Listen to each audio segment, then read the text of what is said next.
So I'm Matt McGowan, Mansfield Foundation International Fellow in Traditional Medicine, and I spent 5 weeks in northern India this past summer. So the program I actually participated in was Introduction to Traditional Medicine program through Child Family Health International. It's a 4-week set program.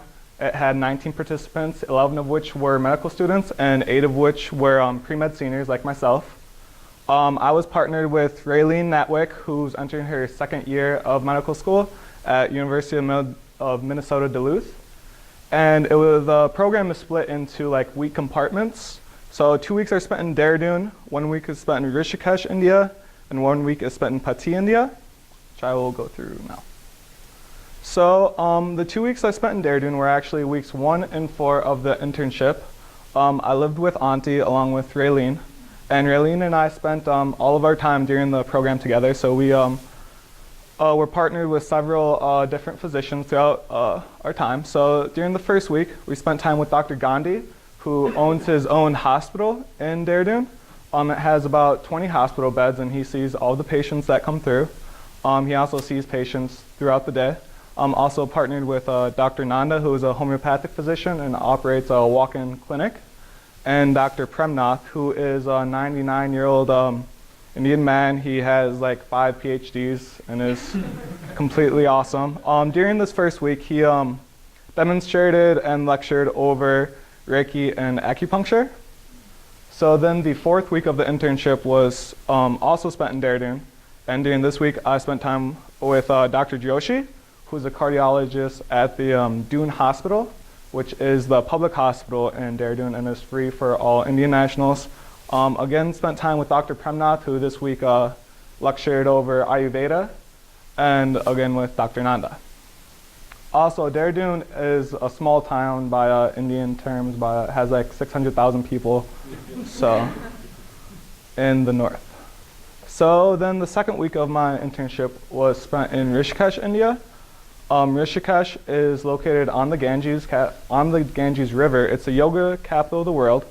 So being on the Ganges, it's obviously very religious for Hindus. The city is actually split by the Ganges River. Half the city has cars and half doesn't, and then 2 walking bridges connect the 2 halves of the city. So I learned about naturopathy during my time in Rishikesh, and lived in an ashram and did yoga and meditated as following the rules of naturopathy. So then the 3rd week was spent in Pati, India, which is a very small village in the Himalayan foothills north of Dehradun.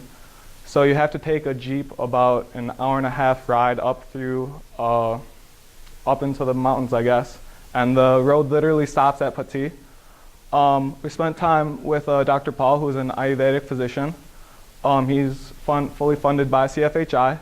And Mondays and Wednesdays, Dr. Paul holds office hours, and people from as far as 6 hours away, one way walking, come and see him. And Tuesdays and Thursdays, Dr. Paul and the CFHI participants come and walk to nearby villages to treat patients there. So then that was the traditional medicine program. I also spent 1 week in Delhi, India, associated with public health projects. So each day we would travel to a different public health site and learn about their project and then help out in any way that we could. And I was partnered with Mati during this week. And Mati is entering her 2nd year, currently in her 2nd year at University of Montreal Medical School. What I learned, so I obviously learned about a number of different types of traditional medicines, alternative and traditional medicines. It was also very interesting to be able to compare allopathic medicine in a public and private setting in Dehradun with Dr. Joshi and Dr. Gandhi.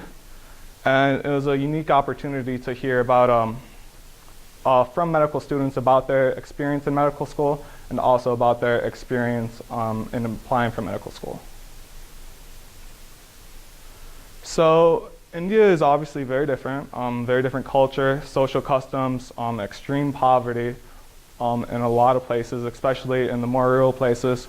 But so CFHI, they pair you with a person who you travel around with, and they also give you a cell phone. And Mayank Vats, the program supervisor, always picks up his cell phone. So you always had someone to call whenever a driver would take you to a wrong place, or you didn't know where you were, or anything else popped up at all. So it really created a very safe environment to go out and explore and undergo intense personal growth, I call it. So then these are two sites I saw, obviously the Taj Mahal and the Golden Temple in Amritsar, India. It's a holy site for Sikhs. And obviously, want to thank my donor, the Mansfield Foundation. My faculty sponsor is Barbara Christie Pope, and my site supervisor is Mike Botts. Thank you for listening.